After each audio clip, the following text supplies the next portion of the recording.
আসসালামু আলাইকুম রহমতুল্লাহি ওয়াবারাকাতুহু। ওয়ালাইকুম আসসালাম। সম্মানিত দর্শক, জি। জনাব তারেক রহমান সাহেবের দেশে ফেরার পর হ্যাঁ ডক্টর মোহাম্মদ ইউনূসের যে দরবার, হ্যাঁ সেই দরবারের যে জৌলুস, এটি ক্রমশ ফিকে হতে হতে আজকে তিনি প্রায় নিঃসঙ্গতার পর্যায়ে পৌঁছে বাস্তব গিয়েছেন। বাস্তব বাস্তব বাস্তব তারেক রহমান সাহেব 25 তারিখে যেদিন এলেন, ওদিন থেকেই প্রেস বলেন, মিডিয়া বলেন, সরকারি কর্মকর্তা বলেন, সকলের দৃষ্টি কেবলই মাত্র বিএনপিকে ঘিরে, কেবলই মাত্র তারেক রহমান সাহেবকে ঘিরে। হ্যাঁ ডক্টর মোহাম্মদ ইউনূসের যে উপস্থিতি এবং এই রাষ্ট্র পরিচালনা করায় তার যে খুব বেশি গুরুত্ব রয়েছে, প্রয়োজন রয়েছে, দরকার রয়েছে, বা গত 16-17টি মাস ধরে তিনি যেভাবে একেবারে 10 হাতে হ্যাঁ সকল পক্ষকে খুশি রেখেছেন। আচ্ছা আচ্ছা। তার যখন ইচ্ছা তখন তিনি বিএনপিকে ডেকেছেন, জামাতকে ডেকেছেন, যখন ইচ্ছা জামাতকে ডেকেছেন, তিনি যখন ইচ্ছা তখন লন্ডনে গেছেন, প্যারিসে গেছেন, চার্টার প্লেন না করে হলেও সেই ইংল্যান্ডে গিয়ে সবচেয়ে দামি প্রতিদিন 40 লাখ টাকা ভাড়া যে রুমের, সেই রুমে থেকেছেন, কেউ প্রশ্ন করেনি। তার যে জৌলুস, সেই জৌলুসে তিনি যেখানে গিয়েছেন সেখানে লোকজন হেসেছে। তিনি ঈদের ময়দানে গিয়েছেন, রাজকীয় চেয়ারে বসে ঈদের নামাজ আদায় করেছেন, সিংহাসনে বসে। তার সিংহাসনের পাশে ঈদের জামাতে পানি রাখা, একটা গ্লাসে বোতল রাখা, সে ব্যাপার সৌদি আরবের বাদশার মতো। একদম একদম বাসভবন যমুনাকে কেন্দ্র করে সে যে কি একটা অবস্থা, এলাহি কাণ্ড কারখানা। সেখানে সালাউদ্দিন সাহেব, মির্জা ফখরুল, আমির খসরু মাহমুদ চৌধুরী থেকে শুরু করে বিএনপির যত সব বাঘা বাঘা নেতা, গলায় মালা পরে, ভিজিটর্স মালা পরে, গলায় আইডেন্টি কার্ড ঝুলিয়ে তারা সেখানে অপেক্ষা করতেন কখন ওনার সঙ্গে দেখা হবে। উনি তো আকাশের চাঁদ, ওনার ছোট ছোট যে সকল তারকা, যেমন জনাব আলী রিয়াজ সাহেব আছেন, জনাব কোথায় ইলিয়াস শফিকুল ইসলাম আছেন, বা শফিকুল আলম যিনি প্রেস সচিব, তার বিশেষ সহকারী যারা ছিলেন, সেই মনির হায়দার থেকে শুরু করে অন্যান্য যারা আছেন, আচ্ছা, তাদের স্পর্শ পাওয়ার জন্য, তাদের বদান্যতা পাওয়ার জন্য কত মানুষ যে গত 15 বছর আত্মহত্যা দিয়েছেন তার কোনো ইয়াত্তা নেই। তিনি কিংস পার্টি করেছেন কি করেননি, তার চেয়ে বড় ব্যাপার হলো সারা বাজারে একটা রব যে ওই দলগুলো কিংস পার্টি। আবার সেই কিংস পার্টিগুলোর মধ্যে বিভিন্ন গ্রুপ ছিল, উপগ্রুপ ছিল, শাখা ছিল, প্রশাখা ছিল। তার মধ্যে প্রধান যে শাখাটি, সে শাখাটির নাম হলো এনসিপি। রাজনীতিতে এটির অবস্থান অনেকটা গঙ্গা ভাগীরথীর মতো, বাংলাদেশে যেটি এসে পদ্মা হয়েছে। আচ্ছা, ফলে এই গঙ্গা ভাগীরথীর অনেক শাখা উপশাখা বাংলাদেশে গড়ে উঠেছিল বলাই হতো। এবং যেদিন যাকে বলা হয় এনসিপির প্রধান হিসেবে জনাব নাহিদ ইসলাম দায়িত্ব পালন করলেন, সেদিন প্রেস সচিব আনন্দের আতিশয্যে বলে ফেললেন যে বাংলাদেশের ভবিষ্যৎ প্রধানমন্ত্রী। দেশের মানুষ সেদিন বিশ্বাস করলো, ভয় পেল, সমীহ করলো, নাহিদের সঙ্গে হ্যান্ডশেক করার জন্য, ভবিষ্যৎ প্রধানমন্ত্রীর সঙ্গে ছবি তোলার জন্য কত মানুষ 32টি দাঁত বের করে তার সামনে এলো। প্রথম আলোর মতিউর রহমান, মাহফুজ আনাম সাহেবের মতো মানুষ নাহিদ ইসলামের সাথে হাত মেলানোর জন্য, তারপর তাকে সম্মান জানানোর জন্য, ডোনাল্ড ট্রাম্প আশপাশে ছিল, তার সাথে মোলাকাত করার জন্য যে আদিক্ষেতা তারা দেখালেন, কিম জং উন আশপাশে ছিল, এমন আদিক্ষেতা ওনারা কোনো দিন শেখ হাসিনা, বেগম খালেদা জিয়া, তারেক রহমান সাহেব কারোর সঙ্গে দেখাননি। কিন্তু তারা জনাব নাহিদ ইসলাম সম্পর্কে দেখিয়েছেন। বোঝার চেষ্টা করুন যে কিংস পার্টি কি পরিমাণ দাপট এই বাংলার জমিনে ছিল। জাতিসংঘের মহাসচিব আশপাশে ছিল, কিন্তু যেই না তারেক রহমান এলেন, এখন নাহিদ ইসলাম, এনসিপি, নাসিরউদ্দিন পাটোয়ারি, সার্জিস আলম, হাসনাত আব্দুল্লাহ, যারা বাংলাদেশের সুপারস্টার ছিলেন গত 15 মাসে, যাদের কথায় বসন্তের বাতাস বইত, যাদের কথায় পাখিরা গান গাইত, যাদের কথায় বাতাস প্রবাহিত হতো, সেই মানুষগুলো এখন কোথায় আছেন, কেমন আছেন এই শীতের মধ্যে কেউ জানতেও চাচ্ছে না। ইস, আরো হবে যে ডক্টর মোহাম্মদ ইউনূসের মনোরঞ্জনের জন্য, তার একটি বক্তব্য শোনার জন্য, তার একটু সাক্ষাৎকে নেওয়ার জন্য, তার একটু প্রশংসা পাওয়ার জন্য, তার কাছাকাছি যাওয়ার জন্য মানুষের যে কি আকুতি, আরে বাপ, সেই মানুষগুলো সবকিছু ভুলে তারা এখন তারেক রহমান সাহেবের দরবারে হাজিরা হাজির। দিচ্ছেন। যে ব্যবসায়ী নেতা, যে রাজনীতিবিদ, যারা যারা ছিলেন সবাই এখন সেই বিএনপির দিকে ঝুঁকে পড়েছে, তারেক রহমান সাহেবের দিকে ঝুঁকে পড়েছে। ফলে ডক্টর মোহাম্মদ ইউনূস তার এই জীবনে প্রথমবারের মতো বড় ধাক্কা খেলো। তিনি একটা মোহের মধ্যে আবদ্ধ হয়ে পড়েছেন।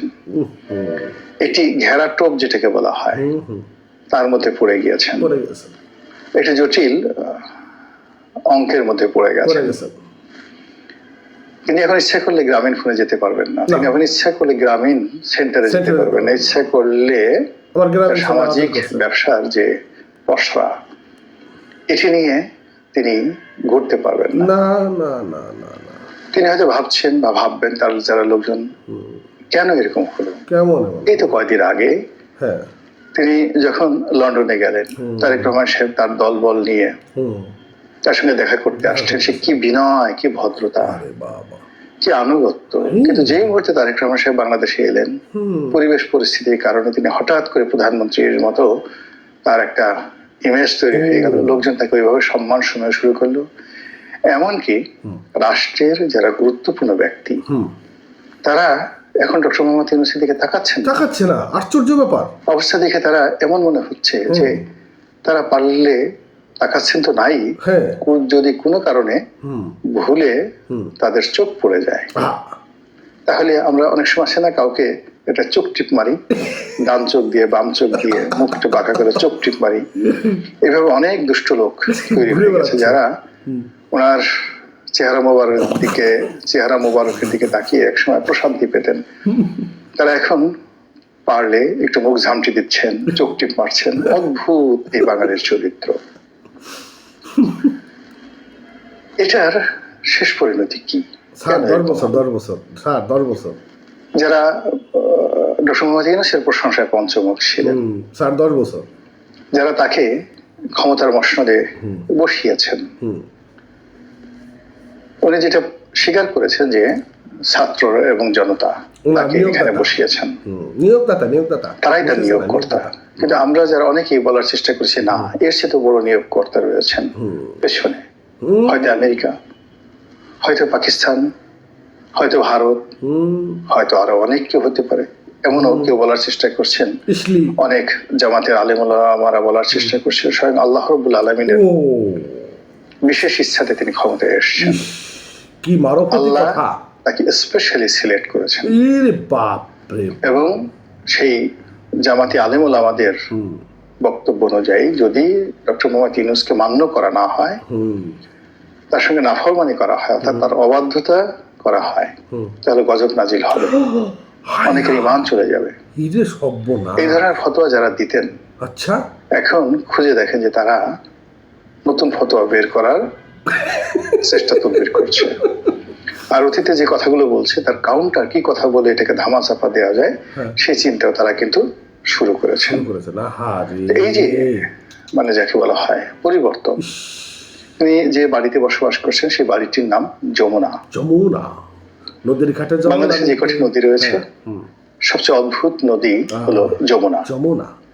এটি পদ্মার মতো এতটা প্রবাহমান নয়। যমুনার যে রং বৈচিত্র্য এবং এটার যে গতিপথ, এটি পদ্মার মতো নয়, এমনকি মেঘনার মতো নয়। এটি একটা অদ্ভুত নদী। যমুনার একটি অংশ আছে আগ্রার তাজমহলের কাছে। সেই যমুনা আর বাংলাদেশের যমুনা কিন্তু এক নয়, এই দুয়ের মধ্যে অনেক অনেক পার্থক্য।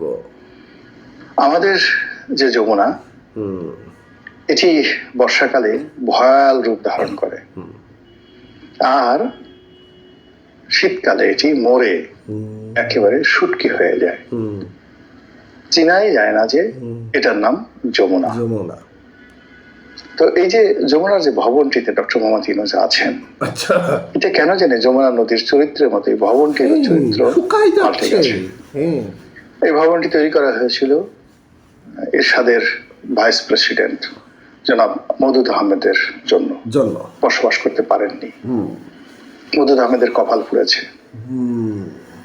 এবং তিনি এখন মানে এমন ভাবে তার কপাল পুড়েছে যে তিনি ঢাকা শহরের গুলশানে তার একটা বাড়ি ছিল, সেটা হারিয়েছেন।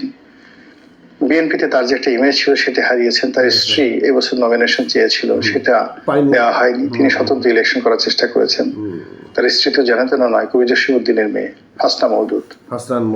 ওই যমুনার আসর তার উপর পড়েছে। আচ্ছা আচ্ছা আচ্ছা। তারপর ওখানে বাসিন্দা হলেন লতিফুর রহমান। সেই লতিফুর রহমান সাহেবের যিনি তত্ত্বাবধায়ক সরকারের প্রধান ছিলেন, তার কপালে অনেক দুর্ভোগ, অনেক দুর্দশা এসেছে এবং তার এই দুনিয়া থেকে বিদায় ভীষণ রকম কষ্টকর ছিল। তারপর ওখানে এলেন জনাব ফখরুদ্দিন সাহেব, ডক্টর মোহাম্মদ ইউনূসের বন্ধু মানুষ। তিনি ওখানে বসেই 2 বছর বা 2.5 বছর তিনি দেশ চালিয়েছেন। তার জীবনও দুর্বিষহ হয়ে গেছে।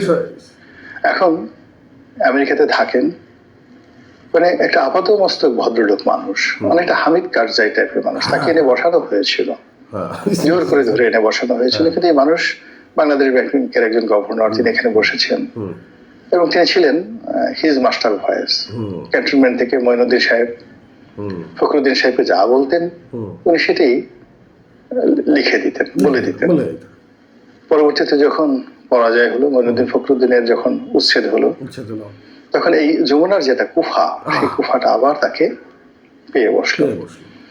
এখন পর্যন্ত তিনি আমেরিকাতে থাকেন, কিন্তু কোনো বাঙালি মহল্লায় যেতে পারেন না, প্রকাশ্য রাস্তায় কোথাও ঘোরাফেরা করতে পারেন না। তার জীবন যৌবন সব হারাম হয়ে গেছে। তিনি বাংলাদেশে আসতে পারেন না। তার আত্মীয় স্বজন কেউ এখন পর্যন্ত বলতে পারে না আমি মঈনুদ্দিনের শ্যালক, আমি মঈনুদ্দিনের দুলাভাই, সরি আমি ফখরুদ্দিনের দুলাভাই। আর মঈনুদ্দিনের অবস্থা আরো খারাপ, মানে জেনারেল মঈন আহমেদের অবস্থা আরো খারাপ। সেই যমুনাতে ডক্টর মোহাম্মদ ইউনূস এসে বসবাস করেছেন। এখন প্রথম দিকে খুব আনন্দিত ছিলেন তিনি, কিন্তু এখন যমুনার যে দীর্ঘশ্বাস, সেই দীর্ঘশ্বাস ধীরে ধীরে এটিকে বর্ষাকালের প্রমত্তা থেকে এখন শীতকালের শুটকিতে পরিণত করেছে। তার যারা শুভানুধ্যায়ী ছিলেন, মতি ছিলেন, মাহফুজ ছিলেন, বহু মাহফুজ, ছোট মাহফুজ, বড় মাহফুজ, কালো মাহফুজ, সাদা মাহফুজ, লাল মতি, কালো মতি, সব গুরুর নাম, গোলমতি, তারপর মানে বহু রকম। তার কাছে যারা যারা গিয়েছেন এদের বহু রং বিচিত্র ছিল, বহু মানুষ তার কাছে গিয়েছিল। এখন তারা সবাই তাকে একে ছেড়ে যাচ্ছে, কেউ তার নাম উচ্চারণ করতে চাচ্ছে না। অনেকে তার পরিবর্তে এখন তারেক রহমান সাহেবের গুণগান করছে, বিএনপির গুণগান করছে, বিএনপির আজকে বিএনপির হাতে ক্ষমতা দেওয়া হোক, এরকম কথাবার্তা হচ্ছে। এই যে কষ্ট, এই যে বেদনা, এটি কেবলমাত্র ভুক্তভোগী যারা আছেন তারাই বলতে পারবেন। সেই দিক থেকে ডক্টর মোহাম্মদ ইউনূস তার এই মানে প্রবীণ বয়সে, প্রান্তিক বয়সে, জীবনের শেষ প্রান্তে, আমি চাই তিনি ভালো থাকুন, নিঃসঙ্গতা কাটিয়ে উঠুন, তার একটি সম্মানজনক পরিবর্তন হোক, ট্রানজিশন হোক, ক্ষমতা হস্তান্তর হোক, এবং তিনি যেন এই বাংলার মাটিতে মঈনুদ্দিন ফখরুদ্দিনের মতো না হন।